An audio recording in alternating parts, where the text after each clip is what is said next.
បាទតាកូម៉ាចេញប្រុយមួយទៀតហើយបាទអាល់ផាតចេញប្រុយមួយទៀតបាទតាកូម៉ាចេញប្រុយមួយទៀតបាទ Highlander ចេញប្រុយបាទ Highlander ចេញប្រុយមួយគ្រឿងទៀតបាទអាល់ផាតចេញប្រុយមួយគ្រឿងទៀតបាទ Camry បាទចេញប្រុយមួយគ្រឿងទៀតបាទព្រុសចេញប្រុយមួយគ្រឿងទៀតហើយពុកម៉ែបងប្អូនបាទព្រុស010ចេញប្រុយមួយគ្រឿងទៀតហើយបាទតោះពុកម៉ែបងប្អូនបាទនេះគឺជាសកម្មភាពពិតបាទមិនមែនប្រឌិតទេជាមួយនឹងក្រុមការងារ Hattery Auto Car ដែលបានជួយអតិថិជនបាទទូទាំង25រាជធានីខេត្តឲ្យបានជាប់ពិតប្រាកដបាទសកម្មភាពមកមើលមករើសរថយន្តដែលផ្ដល់ជាជំរើសទាត់តែត្រូវបាទឲ្យតែពុកម៉ែបងប្អូនសិក្សាជាប់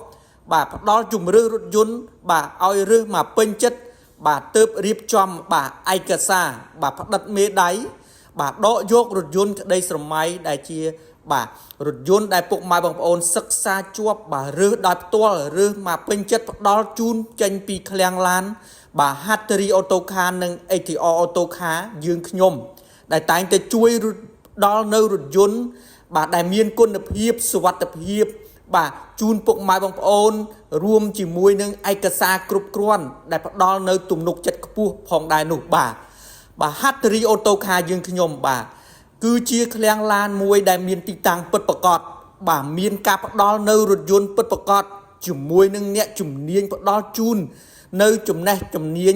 បាទមានបទពិសោធន៍ជាច្រើនឆ្នាំរងចាំផ្ដល់ការប្រឹក្សានិងរៀបចំឯកសារប្រឹក្សាបងរំលោះបាទសុទ្ធ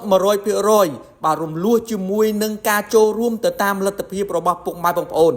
បាទមិនថារថយន្តជិះជាលក្ខណៈគ្រួសាររថយន្តយកទៅសាងចំណូលដឹកទំនិញផ្សេងទេពុកម៉ែបងប្អូនបាទរថយន្តដែលមានបង្ហាញនៅក្នុងស្តុកស្រាប់នេះគឺផ្ដល់ជូននៅការសម្របសម្រួលបាទទៅលើសេវារដ្ឋបាល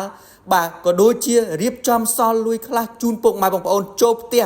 យកទៅបង្កើនយកទៅបន្ថែមទៅលើអាជីវកម្មរកស៊ីរបស់ពុកម៉ែបងប្អូនផងដែរ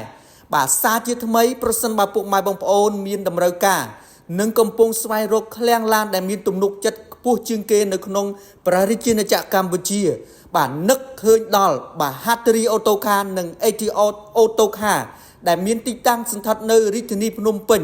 បាទចិត្តរងវងមូលផ្សារដាមថ្កូវលើផ្លូវ430បាទកែងនឹងផ្លូវ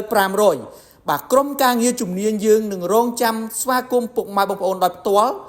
ឬក៏តាមរយៈ call ប្រឹក្សាតាមរយៈ online ដោយផ្ទាល់អរគុណសារជាថ្មីសូមជម្រាបលា